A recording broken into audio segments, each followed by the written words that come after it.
Welcome to Babu Commerce Class YouTube channel. Today I am with communication topic of UGC NET exam paper 1. In the previous video I explained the detail of examination of paper 1. Myself Venkatesh Babu S, Assistant Professor, Government First Aid College, Davangere. If you not yet subscribe my channel, please subscribe it and press the bell button and click all in the bell button option if you get all the notifications of future of my videos, and give a like and comment it, and don't forget that share the video because sharing is the caring. And let's go through the communication part. ಹಿಂದಿನ ವಿಡಿಯೋದಲ್ಲಿ ನಾನು UGC net exam paper 1 ಬಗ್ಗೆ detail ಆಗಿ ಹೇಳಿದ್ದೀನಿ. ಎಲ್ಲ ಸಬ್ಜೆಕ್ಟ್ಸ್ನು ಕೂಡ ಅದರಲ್ಲಿ cover ಆಗೋ ರೀತಿಯಲ್ಲಿ ಎಷ್ಟೆಷ್ಟು ಓದಬೇಕು, ಯಾವ ಸಬ್ಜೆಕ್ಟಿಗೆ ಎಷ್ಟೆಷ್ಟು ಮಾರ್ಕ್ಸ್ ಇದೆ ಅನ್ನೋದನ್ನು ಸ್ಪ್ಲಿಟ್ ಮಾಡಿ ಹೇಳಿದ್ದೆ. ಅಷ್ಟು ಪೇಪರ್ 1 ಅಷ್ಟು ಸಬ್ಜೆಕ್ಟಲ್ಲಿ communication is one of the important subject ಅಂತ ಭಾವಿಸಿ ಈ ವಿಡಿಯೋದಲ್ಲಿ ನಾನು ಒಂದು ಇಂಪಾರ್ಟೆಂಟ್ ಕಮ್ಯುನಿಕೇಷನ್ ಸಂಬಂಧಪಟ್ಟಂತೆ ಒಂದು 20 ಬೇಸಿಕ್ ಟರ್ಮ್ಸ್ ಮತ್ತು ಅದರ ಮೀನಿಂಗ್ನ ತಿಳ್ಕೊಳ್ಳೋದು ತುಂಬ ಇಂಪಾರ್ಟೆಂಟ್ ಆಗಿರುತ್ತೆ.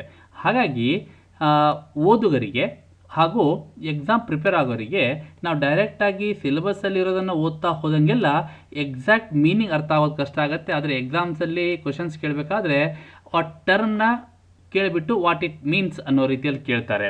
ಅಂದರೆ take example of listening. Listening ಏನು ಹೇಳುತ್ತೆ ಅನ್ನೋದು ನಮಗೆ ಗೊತ್ತಿರಲ್ಲ, ಅದು ನಾವು ಓದಿರ್ತೀವಿ ಮೀನಿಂಗ್ ಡೆಫಿನೇಷನ್. ಆದರೆ actual meaning of listening 4 options ಇರುತ್ತೆ. ನೀವು 4 ಆಪ್ಷನ್ಸ್ ನೀವು ಒಂದೇ ಥರ ಅನಿಸಿರುತ್ತೆ. ವಾಟ್ ಆ್ಯಕ್ಚುಲಿ ಇಟ್ ಈಸ್ ಅನ್ನೋದನ್ನು ಐಡೆಂಟಿಫೈ ಮಾಡಬೇಕಾದ್ರೆ you have to know the basic terms of communication. ಹಾಗಾಗಿ ಈ ವಿಡಿಯೋದಲ್ಲಿ ಈ ಒಂದು ಸುಮಾರು 20 ಬೇಸಿಕ್ ಕಮ್ಯುನಿಕೇಷನ್ ಟರ್ಮ್ಸ್ನ ಎಕ್ಸ್ಪ್ಲೈನ್ ಮಾಡಿದ್ದೀನಿ. ಹಾಗಾದರೆ ಮೊದಲನೇ ಟರ್ಮ್ ಏನು ಅಂತ ನೋಡ್ಬೋದಲ್ವಾ? The first word is active listening. Listening ಅಂದರೆ ಕೇಳಿಸ್ಕೊಳ್ತಕ್ಕಂಥದ್ದು. ಆ್ಯಕ್ಟಿವ್ ಅಂದರೆ ನಾವು ತುಂಬ ಆಸಕ್ತಿಯಿಂದ ಕೇಳಿಸ್ಕೊಳ್ತಕ್ಕಂಥದ್ದು. Process of analysing and evaluation what another person saying. ಇನ್ನೊಬ್ಬರು ಏನು ಹೇಳ್ತಾರೆ ಅದನ್ನು ತುಂಬ ಚೆನ್ನಾಗಿ ಕೇಳಿಸ್ಕೊಳ್ತಕ್ಕಂಥದ್ದು. Communication means here sending message from sender to the receiver. Here sender is the one person, receiver is another person. Receiver receives the message and feedback to the sender. ಹಾಗಾಗಿ there is a process in between that. The listening is very important. What the sender says and understanding the speaker's feelings or the true meaning of the message. Actual meaning of the message ನ ಅರ್ಥ ಮಾಡ್ಕೊಳ್ತಕ್ಕಂಥ ನಾವು active listening ಅಂತ ಕರಿಬೋದು. ನೋಡಿ, example ಹೇಳೋದಾದರೆ class ರೂಮಲ್ಲಿ entry ಆಗ್ತೀವಿ. Lecturer ನಾವು ಅಲ್ಲಿ ಮಕ್ಕಳು first bench, second bench, third bench ಅಂತ ಸುಮಾರು 10 ಬೆಂಚಲ್ಲಿ ಕೂತಿರ್ತಾರೆ. ನಾವು ಸ್ಟಾರ್ಟ್ ಮಾಡ್ತೀವಿ ಲೆಕ್ಚರ್ ಸ್ಟಾರ್ಟ್ ಮಾಡಿದಾಗ ಫಸ್ಟ್ ಬೆಂಚಲ್ಲಿರ್ತಕ್ಕಂಥ ಮಕ್ಕಳು ತುಂಬ ಆ್ಯಕ್ಟಿವ್ ಆಗಿ ಕೇಳ್ತಿರ್ತಾರೆ. ನಾವೇನೇ ಕೇಳಿದ್ರು ಅದಕ್ಕೆ ರೆಸ್ಪಾನ್ಸ್ ಮಾಡ್ತಾರೆ. ಹಾಗಾದರೆ ಅವರು ಆ್ಯಕ್ಟಿವ್ ಲಿಸನರ್ಸ್ ಅಂತ. ಕಾನ್ಸಂಟ್ರೇಷನ್ ನಮ್ಮ ಮೇಲೆ ಇರುತ್ತೆ, ನಮ್ಮ ಮೆಸೇಜ್ ಮೇಲೆ ಇರುತ್ತೆ. ದ ಸೇಮ್ ಕೇಸಲ್ಲಿ ನಾವು ಕೊನೆ ಬೆಂಚಿನ ವಿದ್ಯಾರ್ಥಿಗಳಿಗೆ ಹೋದರೆ, 10th ಬೆಂಚ್ ವಿದ್ಯಾರ್ಥಿ ಹೋದರೆ, they are listening but not active listening, they are passive listening. ಕಿವಿ ಕೇಳ್ತಿರುತ್ತೆ, ಕೈಗಳಲ್ಲಿ ಮೊಬೈಲು ಮತ್ತಿತರ ಚಟುವಟಿಕೆಗಳು ಆಗ್ತಾ ಇರುತ್ತೆ. ಅವ್ರು ನಾವೇನಂತ ಕರಿಬೋದು, ಅವ್ರನ್ನ ಪ್ಯಾಸಿವ್ ಲಿಸನಿಂಗ್ ಅಂತ ಕರಿಬೋದು. ಇದು ಆ್ಯಕ್ಟಿವ್ ಲಿಸನಿಂಗ್ ಮತ್ತು ಪ್ಯಾಸಿವ್ ಲಿಸನಿಂಗಲ್ಲಿರ್ತಕ್ಕಂಥ ವ್ಯತ್ಯಾಸ. So understanding once information in a better manner called active listening. Next term agenda. Agenda ಅಂದರೆ ಒಂದು ಮೀಟಿಂಗ್ನಲ್ಲಿ ಯಾವ್ಯಾವ ವಿಚಾರಗಳನ್ನು ಡಿಸ್ಕಸ್ ಮಾಡಬೇಕು ಅಂತ ಪಾಯಿಂಟ್ಸ್ ಮಾಡ್ಕೊಂಡಿರ್ತೀವಿ, ಅದೆಲ್ಲದನ್ನು ಸಮ್ಮಪ್ ಮಾಡಿ ನಾವು ಅಜೆಂಡಾ ಅಂತ ಕರಿಬೋದು. List of all topics to be discussed in the meeting. ಎಲ್ಲ ಟಾಪಿಕ್ಗಳನ್ನು ಕೀ ಪಾಯಿಂಟ್ಸ್ ಥರ, ಕೀ ನೋಟ್ ಥರ ಮಾಡಿ ಸಭೆಯಲ್ಲಿ ಪ್ರಸ್ತುತಪಡಿಸ್ತಕ್ಕಂಥ ನಾವು ಅಜೆಂಡಾ ಅಂತ ಕರಿತೀವಿ. ಇದು ಕಮ್ಯುನಿಕೇಷನ್ನ ಇಂಪಾರ್ಟೆಂಟ್ ಆಸ್ಪೆಕ್ಟ್ ಅಂತ ಹೇಳ್ಬೋದು. Next term is asynchronise communication. Asynchronise communication, ಇದರಲ್ಲಿ ಎ ತೆಗೆದ್ರೆ ಸಿಂಕ್ರೊನೈಸ್ ಕಮ್ಯುನಿಕೇಷನ್. ನಿಮ್ಗೆ ಗೊತ್ತಾಗುತ್ತೆ ಸಿಂಕ್ರೊನೈಸ್ ಅಂದರೆ ಅಟ್ ಎ ಟೈಮ್ ಅಂತ, simultaneous. It is also known as non simultaneous communication. Asynchronise ಅಂದರೆ, ಆದರೆ ಸಿಂಕ್ರೊನೈಸ್ ಅಂದರೆ ಸೈಮಲ್ಟೇನಿಯಸ್ ಕಮ್ಯುನಿಕೇಷನ್. ಟೇಕ್ ಎಕ್ಸಾಂಪಲ್, ಈಗ ನಾನು ಕ್ಲಾಸ್ ರೂಮಲ್ಲಿ ಕ್ಲಾಸ್ ತಗೊಂಡಾಗ ರಿಸೀವರು ಮತ್ತು ಸೆಂಡರು ಒಂದೇ ಕಡೆ ಇರ್ತಾರೆ, ಎರಡು ಸೈಮಲ್ಟೇನಿಯಸ್ ಒಂದೇ ಹತ್ರ ಇರೋದ್ರಿಂದ ಮೆಸೇಜ್ ಪಾಸ್ ಆಗುತ್ತೆ. ಇದು ನಾವು ಸಿಂಕ್ರೋನೈಸ್ ಕಮ್ಯುನಿಕೇಷನ್ ಅಂತ ಕರಿತೀವಿ. ಇದನ್ನೇ ನಾವು ಅಸಿಂಕ್ರೊನೈಸ್ ಕಮ್ಯುನಿಕೇಷನ್ ಕರಿಬೇಕಾದ್ರೆ ಈಗ ನಾನು ಯೂಟ್ಯೂಬ್ ವಿಡಿಯೋಸ್ ಕ್ಲಾಸ್ಗೋಸ್ಕರ ಮಾಡ್ತಿದ್ದೀನಿ. ಈ ವಿಡಿಯೋನ ನೀವು ಯಾವಾಗ ಬೇಕಾದರೂ ನೋಡ್ಬೋದು. ಸೆಂಡರ್ ಮತ್ತು ರಿಸೀವರ್ ಅಟ್ ಎ ಟೈಮ್ ಇರಬೇಕು ಅಂತ ಏನೂ ಇಲ್ಲ. They can watch, they can see when ever they want the messages. This is called asynchronous communication. This synchronous communication is also called simultaneous communication or non-simultaneous communication.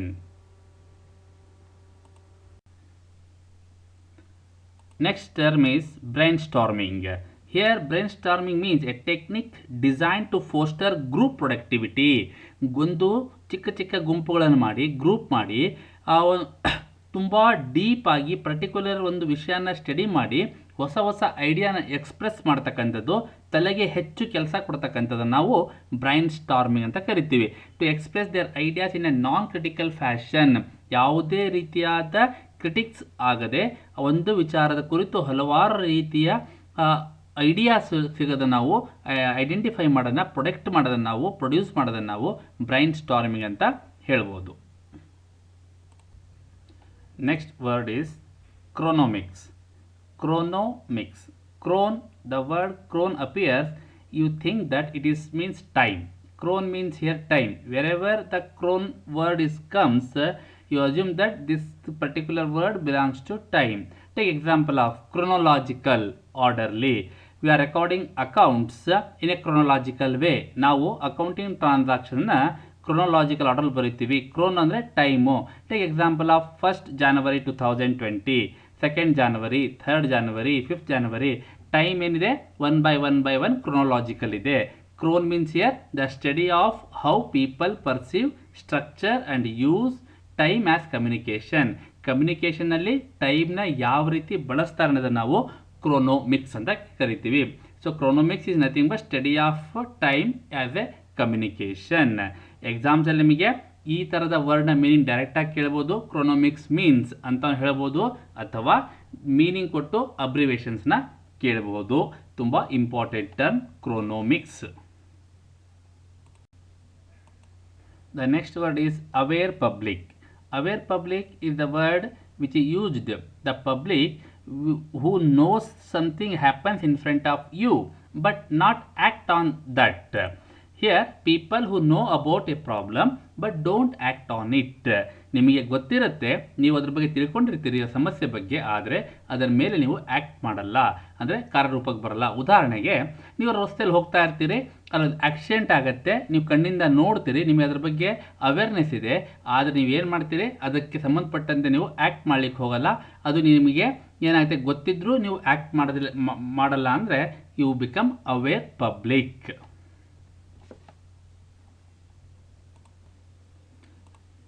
The next word is code. Code ಅಂದ ತಕ್ಷಣ ನಮಗೆ ಸಾಮಾನ್ಯವಾಗಿ ನೆನಪಿ ಬಂದ್ಬಿಡುತ್ತೆ coding, decoding ಅಂತ. ಇದಾಗದಲ್ಲಿ ನಮಗೆ ಎಕ್ಸಾಮ್ಗಳಲ್ಲಿ, ಪರೀಕ್ಷೆಗಳಲ್ಲಿ ಅಂತ ಹೇಳ್ತೀವಿ. ಹಾಗೆ ಮೊಬೈಲ್ ಮತ್ತು ಇತರೆ ಕಂಪ್ಯೂಟರ್ ಲ್ಯಾಂಗ್ವೇಜ್ ನಾವು ಕೋಡಿಂಗ್, ಡಿಕೋಡಿಂಗ್ ಮಾಡ್ತೀವಿ. ಏನು ಹಾಗಂದರೆ ಒಂದು ವರ್ಡ್ನ, ಒಂದು ಮೆಸೇಜ್ನ, ಒಂದು ಸೆಂಟೆನ್ಸ್ನ ಸಿಂಬಲಾಕ್ ಆಗಿ ಅಥವಾ ರೂಲ್ಸ್ ಆಗಿ ಬದಲಾವಣೆ ಮಾಡ್ತಕ್ಕಂಥದ್ದು. ಅಂದರೆ ಇನ್ನೊಬ್ಬರಿಗೆ ಗೊತ್ತಾಗದ ರೀತಿಯಲ್ಲಿ ನಾವು ಅದನ್ನು ಬದಲಾವಣೆ ಮಾಡ್ತಕ್ಕಂಥ ಕೋಡಿಂಗ್ ಅಂತ ಕರಿತೀವಿ. ಒಂದು ಲೆಟರ್ಗೆ ಇನ್ನೊಂದು ಸಿಂಬಲ್ ಕೊಟ್ಟರೆ ಅದು ಕೋಡ್ ಆಗುತ್ತೆ. ಆ ಮಾಡ್ತಕ್ಕಂಥ ಪ್ರೋಸೆಸ್ ಏನಿದೆ that is coding. Set of rules or symbols use to translate a message from one form to another. ಒಂದು ರೂಪದಲ್ಲಿ ಇರ್ತಕ್ಕಂಥದ್ದನ್ನು ಮತ್ತೊಂದು ರೂಪದಲ್ಲಿ, ಸಿಂಬಲ್ಸ್ ರೂಪದಲ್ಲಿ, ರೂಲ್ಸ್ ರೂಪದಲ್ಲಿ ನಾವು ಏನು ಬದಲಾವಣೆ ಮಾಡ್ತೀವಿ that becomes code. Next term is communication. Very important aspects. ನಾವು ಇದೆಲ್ಲ ಸ್ಟಡಿ ಮಾಡ್ತಿರೋದು ವಿಡಿಯೋದಲ್ಲೆಲ್ಲ ನಾನು ಹೇಳ್ತಾ ಇರ್ತಕ್ಕಂಥ, ಎಕ್ಸ್ಪ್ಲೇನ್ ಮಾಡ್ತಕ್ಕಂಥ ಅಬ್ರಿವೇಷನ್ನು, ಇಂಪಾರ್ಟೆಂಟ್ ಟರ್ಮ್ಸ್ ಎಲ್ಲ ಕಮ್ಯುನಿಕೇಷನ್ ಸಂಬಂಧಪಟ್ಟಂತೆ. ಹಾಗಾದರೆ ವಿದ್ಯಾರ್ಥಿಗಳಿಗೆ ಕಮ್ಯುನಿಕೇಷನ್ ಅಂದರೆ ಏನು? Communication is the process of passing information and understanding from one person to another. ತುಂಬ ಇಂಪಾರ್ಟೆಂಟು. ಒಬ್ಬ ವ್ಯಕ್ತಿಯಿಂದ ಮತ್ತೊಬ್ಬ ವ್ಯಕ್ತಿಗೆ ಮಾಹಿತಿನ ಟ್ರಾನ್ಸ್ಫರ್ ಮಾಡ್ತಕ್ಕಂಥದ್ದು, ಅದು ಅರ್ಥ ಆಗೋ ರೀತಿಯಲ್ಲಿ. Either it is in the oral communication, written communication, ಗೆಸ್ಚರಲ್ communication, postal communication, whatever the form of communication, message is to be transferred from one person to another person. ಇದನ್ನು ನಾವೇನು ಕರಿತೀವಿ? Communication. The next term is communication apprehension. Communication apprehensions means here fear or anxiety associated with real or anticipated communication with other. It means that students are people who know something but they fear to communicate it. They fail to express in the form of communication. ಅಂದರೆ example ತೊಗೊಳ್ಳಿ, ನೀವೊಬ್ಬ lecturer class ರೂಮಲ್ಲಿ ಹೋಗ್ತೀರಿ, ಒಂದು ಪ್ರಶ್ನೆ ಕೇಳ್ತೀರಿ ಮಕ್ಕಳಿಗೆ. ಅದರಲ್ಲಿ ಕೆಲವೊಬ್ಬರಿಗೆ ಆನ್ಸರ್ ಗೊತ್ತಿರುತ್ತೆ, ಇನ್ನು ಕೆಲವೊಬ್ಬರಿಗೆ ಆನ್ಸರ್ ಗೊತ್ತಿರಲ್ಲ. ಕೆಲವೊಬ್ರು ಗೊತ್ತಿದ್ರೂ ಹೇಳಲಿಕ್ಕೆ ಭಯ ಪಡ್ತಾರಲ್ವಾ, fear, anxiety. They know the answer but they have anxiety, they have fear to express that answer in the form of communication. It is called apprehension. That apprehension means here fear or anxiety associated with the person who is not able to speak out, who is not able to communicate in a proper form, called communication apprehension.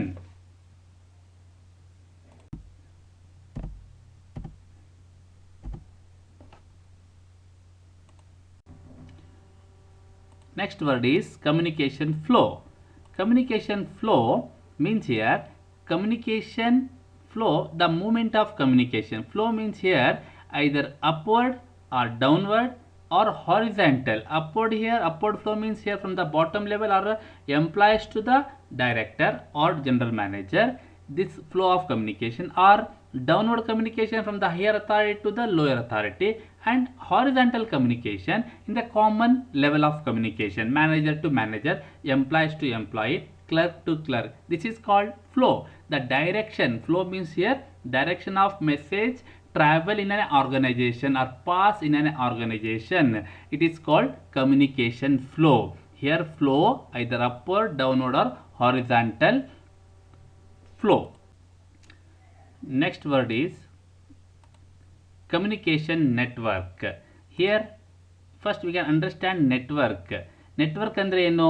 Network ಅಂದರೆ ಇಲ್ಲಿ ಒಬ್ಬ ವ್ಯಕ್ತಿಯಿಂದ 2, 2ರಿಂದ 3, 3ರಿಂದ 4, 4ರಿಂದ 5 ಹೀಗೆ ಒಬ್ಬರಿಂದ ಒಬ್ಬರಿಗೆ link ಮಾಡ್ತಕ್ಕಂಥ, ನಾವು pass ಮಾಡ್ತಕ್ಕಂಥ ಒಂದು ವೇನ ನಾವು ನೆಟ್ವರ್ಕ್ ಅಂತ ಕರಿತೀವಿ. ಯಾವುದೇ ಆರ್ಗನೈಸೇಷನಲ್ಲಿ ಒಂದು ಮೆಸೇಜ್ ಅಥವಾ ಒಂದು ಕಮ್ಯುನಿಕೇಷನ್ ಆಗಬೇಕು ಅಂದರೆ there must be a network. Without network this is not possible. There take example of line organisation ಅಂತ ಕರಿತೀವಿ ನಾವು, ಅಥವಾ ಲೈನ್ ನೆಟ್ವರ್ಕ್ ಅಂತ ಕರಿತೀವಿ, ಚೈನ್ ನೆಟ್ವರ್ಕ್ ಅಂತ ಕರಿತೀವಿ. ಆ ಲೈನ್ ನೆಟ್ವರ್ಕಲ್ಲಿ ಒಬ್ಬರಿಂದ ಒಬ್ಬರಿದ್ರೆ ಒಂದು ಹಾರಿಜಾಂಟಲ್ ವೇಯಲ್ಲಿ ಕಮ್ಯುನಿಕೇಟ್ ಆಗ್ತಾ ಹೋಗುತ್ತೆ. ಅವರೆಲ್ಲರೂ ಕೂಡ ಒಬ್ಬರಿಂದೊಬ್ರು ಫಾಲೋ ಮಾಡ್ತಾರೆ. ಇದನ್ನು ನಾವು ನೆಟ್ವರ್ಕ್ ಅಂತ ಕರಿತೀವಿ. ಅಥವಾ ನಾವು ಒಂದು ಸರ್ಕಲ್ ನೆಟ್ವರ್ಕ್ ಅಂತ ತಗೊಂಡ್ರೆ 4-5 ಜನ ಕ್ಲರ್ಕ್ಗಳು, they are not going to communicate each other but they are communicate directly to their superior authority, whatever they want to say, and that particular person is going to communicate or pass messages to others. ಇದನ್ನು ನಾವು communication network. Without network there is no possibility of passing message from one person to another person in the organization. Next word is computer mediated communication. Computer centric communication ಅಂತ ಕರಿಬಹುದು ನಾವು. Nowadays it is most common form of communication. Any form of communication take place with the help of computers. ಕಂಪ್ಯೂಟರ್ನ ಸಹಾಯದಿಂದ, ಮೊಬೈಲ್ಗಳ ಸಹಾಯದಿಂದ ನಾವು ಇವತ್ತು communicate ಮಾಡ್ತಕ್ಕಂಥದ್ದನ್ನು ನೋಡ್ತಾ ಇದ್ದೀವಿ ಪ್ರತಿದಿನ. Example take example of WhatsApp groups, Telegram groups, emails and Instagrams, Facebook.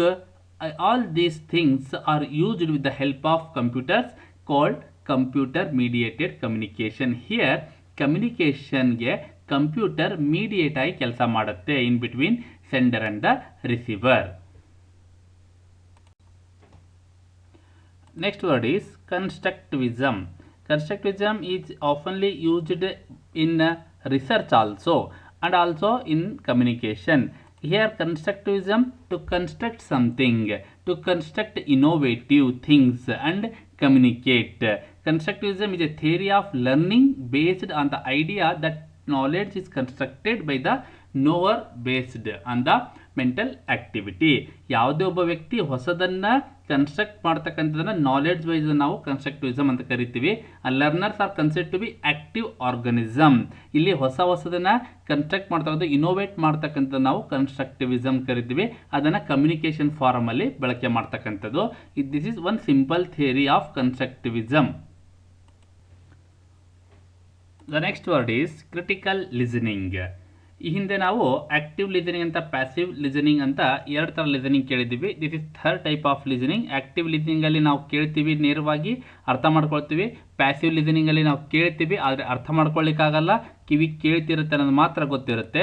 ಆದರೆ critical ಲಿಸನಿಂಗಲ್ಲಿ ಕೇಳ್ತೀವಿ, ಅರ್ಥ ಮಾಡ್ಕೊಳ್ತೀವಿ, ಆದ ನಂತರದಲ್ಲಿ ನಾವು ಜಡ್ಜ್ಮೆಂಟ್ನ ಕೊಡ್ತೀವಿ. Whether this is right or wrong, or ನಮಗೆ ಏನು ಅನಿಸುತ್ತೋ, ನಾವು ಏನು ತಿಳ್ಕೊಂಡಿರ್ತೀವೋ, ನಮ್ಮ ಕಾಮೆಂಟ್ಸ್ ಏನಿರ್ತದೆ ನಾವು ಅದನ್ನು ಪ್ರಸ್ತುತಪಡಿಸ್ಬೋದು ಅಂತ. ಅದನ್ನು ನಾವು ಕ್ರಿಟಿಕಲ್ ಲಿಸನಿಂಗ್ ಅಂತ ಕರಿತೀವಿ. It is a form of listening that if usually not mentioned since it involves analysis, critical thinking and judgment. What we analyze, what we understand, we are going to express in the form of judgment. It is called critical listening. The next term is cross cultural communication. Very simple. Communication bithakri, cross cultural. Two different culture people or communicate each other is called cross cultural communication. Example of people of Karnataka and people of a person from Tamil Nadu and a person from Karnataka is going to communicate each other. This is called cross cultural communication. Athwa a person from America, a person from India is going to communicate is called cross cultural communication. So whether they are understanding or not, but they are going to communicate each other, called cross cultural communication. The next word is decoding. Decoding is the exact opposite word of coding. Already you know what is coding. The opposite of that particular meaning is called decoding. Decoding is the process of converting code into plain text. Coding ಅಲ್ಲಿ ನಾವು ಮೆಸೇಜ್ನ ಟೆಕ್ಸ್ಟ್ನ ನಾವು rules ಅಥವಾ ಸಿಂಬಲ್ಸ್ಗಳಲ್ಲಿ ನಾವು convert ಮಾಡಿ ರಿಸೀವರಿಗೆ ಕಳಿಸ್ತಾ ಇದ್ವಿ. ಅಲ್ಲಿ ಅವ್ರು ರಿಸೀವ್ ಮಾಡಿದಾಗ ಡಿಕೋಡ್ ಆಗಬೇಕಾದ್ರೆ ಅದಕ್ಕೆ ಮತ್ತೆ ಟೆಕ್ಸ್ಟ್ ರೂಪದಲ್ಲಿ ಬರಬೇಕಾದ್ರೆ again they are going to convert in to other form in the form of text. Symbols and rules are converted in the form of text called decoding or any format that is useful for subsequent process. ತುಂಬ simple ಆಗಿ coding ಮಾಡಿರೋ message ನಾವು ತಿಳ್ಕೋಬೇಕಾದ್ರೆ ಅದನ್ನು decoding ರೂಪದಲ್ಲಿ ನಾವು ತಿಳ್ಕೋಬಹುದು ಅಂತ. The next term is KISS principle. KISS principle. In communication, always the messages is to be short and simple that will reach easily to the receiver. ನಾವು ಯಾರಿಗಾದರೂ ಏನಾದರೂ ಹೇಳಬೇಕಂದ್ರೆ ತುಂಬ ಶಾರ್ಟ್ ಆಗಿ ಸಿಂಪಲ್ ಆಗಿ ಹೇಳಿದರೆ ಅದು ತುಂಬ ಚೆನ್ನಾಗಿ ರಿಸೀವರ್ಗೆ ತಲುಪುತ್ತೆ. ಹಾಗಾಗಿ ಈ ಫಾರ್ಮುಲಾನ, ಈ ಪ್ರಿನ್ಸಿಪಲ್ನ ಅಪ್ಲೈ ಮಾಡ್ಬೋದು ಅಂತ. Messages in communication should be short and simple. So ಹಾಗಾಗಿ the abbreviation of KISS is keep it short and simple. The messages should be short and simple. The next word is latent public. Latent public, ನಾವು aware public ನೋಡಿದ್ವಿ. ಅಲ್ಲಿ ಕಣ್ಣಿಗೆ ಕಾಣ್ತಿರ್ತಕ್ಕಂಥ ಆಕ್ಸಿಡೆಂಟನ್ನು ನೋಡಿದರೂ ಕೂಡ ಗೊತ್ತಿಲ್ಲದ ರೀತಿಯಲ್ಲಿ act ಮಾಡ್ತಾರೆ, ನಾವು ಅವೇರ್ ಪಬ್ಲಿಕ್ ಅಂತ ಕರಿತೀವಿ. The latent public means are people who does not know the problem. ಇವರಿಗೆ ಸಮಸ್ಯೆನೇ ಗೊತ್ತಿರಲ್ಲ, ಆದರೂ ಇವ್ರಿಗೆ ಕಮ್ಯುನಿಕೇಷನ್ ಮಾಡ್ತೀವಿ ಅಂದರೆ ಆ ಥರದ ವ್ಯಕ್ತಿಗಳನ್ನು ನಾವು ಲೆಟೆಂಟ್ ಪಬ್ಲಿಕ್ ಅಂತ ಕರಿತೀವಿ. People who doesn't know the problem called latent public.